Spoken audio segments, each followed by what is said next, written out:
2009 ജനുവരി 15 ന്യൂയോർക്കിലെ ലഗാഡിയ എയർപോർട്ടിൽ നിന്നും നോർത്ത് കരോണിലേക്ക് എയർബസ് 320 യാത്ര ആരംഭിച്ചു. 3 മിനിറ്റിനുള്ളിൽ 3000 അടി ഉയരത്തിലെത്തി പറക്കാൻ ആരംഭിച്ച് 10 മിനിറ്റ് കഴിഞ്ഞപ്പോൾ എല്ലാ വൈമാനികരുടെയും പേടി സ്വപ്നമായ ഒരു പ്രത്യേക ഇനം അരയന്നങ്ങൾ ഈ വിമാനത്തിന്റെ ചിറകിൽ വന്നിടിച്ച് 2 എഞ്ചിനും അപ്രതീക്ഷിതമായി തകരാറിലായി.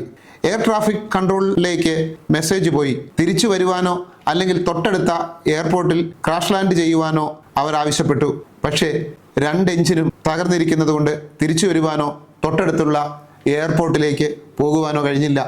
അപ്പോൾ ക്യാപ്റ്റനായ ചെസ്ലി സള്ളിവൻ അതിസാഹസികമായി 155 പേരുടെ ജീവനും ക്യാബിൻ ക്രൂവിന്റെ ജീവനും തൻ്റെ കൈകളിലാണെന്ന തിരിച്ചറിവോടെ അതിസാഹസികമായ ഒരു തീരുമാനമെടുത്തു. തൊട്ടടുത്ത താഴെ കണ്ട ഹഡ്സൺ നദിയിലേക്ക് ലാൻഡ് ചെയ്യിക്കുക. അതിസാഹസികമായ ആ തീരുമാനം അദ്ദേഹം നടപ്പാക്കി. ഒരാളുടെ പോലും ജീവൻ നഷ്ടപ്പെടാതെ അദ്ദേഹത്തിന് എല്ലാവരുടെ ജീവനും രക്ഷിക്കാൻ കഴിഞ്ഞു. അത് ലോകമെങ്ങും വാർത്തയായി. അതിൻ്റെ പേരിൽ മിറക്കിൾ ഓഫ് ഹഡ്സൺ എന്ന പേരിലാണ് ആ സംഭവം അറിയപ്പെടുന്നത്. പ്രിയപ്പെട്ടവരെ, ഈ അപകടം നടന്ന ഉടൻ തന്നെ അതിൻ്റെ ക്യാപ്റ്റനായിരുന്ന സള്ളിവൻ പറഞ്ഞത് എന്തായിരുന്നറിയുമോ? വാഹനം ഓടിച്ചിരുന്ന കോ പൈലറ്റിനോട് ഒരേ ഒരു വാക്കാണ് അദ്ദേഹം പറഞ്ഞത്: മൈ എയറോപ്ലെയിൻ, എൻ്റെ വിമാനം. ആ ഒരു വാക്ക് പറഞ്ഞ് 2 എഞ്ചിനും തകർന്ന പ്രതിസന്ധിയിലായ ആ വിമാനത്തിന്റെ ഉത്തരവാദിത്തം അദ്ദേഹം ഏറ്റെടുക്കുകയായിരുന്നു. പ്രിയപ്പെട്ടവരെ, നമ്മുടെ കുടുംബത്തിൽ ഒരു പ്രതിസന്ധി ഉണ്ടാവുമ്പോൾ, നമ്മുടെ ജോലി സ്ഥലങ്ങളിൽ ഒരു പ്രതിസന്ധി ഉണ്ടാവുമ്പോൾ, നമ്മുടെ നാട്ടിൽ ഒരു പ്രതിസന്ധി ഉണ്ടാവുമ്പോൾ നാം ആദ്യം പറയുന്ന വാക്കെന്താണ്?